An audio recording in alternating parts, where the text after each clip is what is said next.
Solve using the quadratic formula. The equation 3t squared minus 4t is equal to negative 5. Well, in order to use the quadratic formula, we need to see this equation in standard form. So let's add 5 to both sides, writing this as 3t squared minus 4t plus 5 is equal to 0. Next, I'm going to write down the quadratic formula. T is equal to negative b plus or minus the square root of b squared minus 4ac all over 2a. In our equation, let's identify a, b, and c.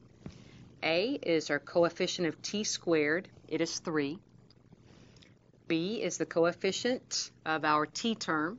It's negative 4. And c is this number by itself. It's positive 5.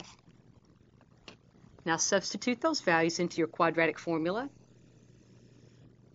to get the opposite of b, or the opposite of negative 4, plus or minus the square root of b squared, which is negative 4 squared, minus 4 times a, which is 3, times c, which is 5, all over 2 times a, or 2 times 3. Now let's simplify. Up front, the opposite of negative 4 is 4, plus or minus. Underneath our radical, negative 4 quantity squared is 16, minus 4 times 3 is 12, times 5 is 60, so this becomes a minus 60, all over 6.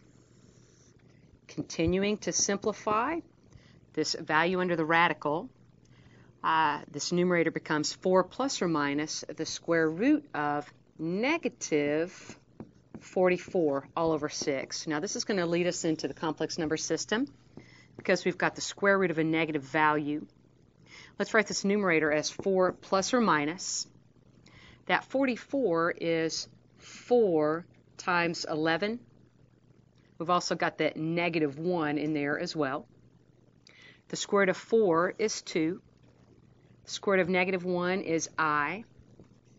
11 stays underneath the radical. That's all over 6. Now each of our terms has a common factor of 2. We're going to cancel that 2 out. I want to factor the numerator as 2i times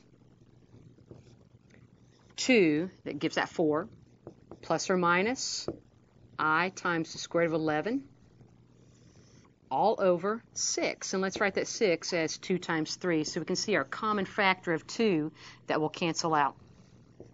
Lastly, 2 plus or minus I times the square root of 11, all over 3.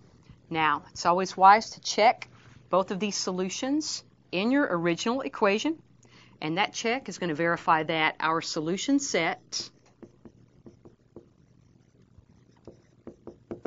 does include both of these, and I'm going to write these as one statement, 2 plus or minus I times the square root of 11 all over 3, or as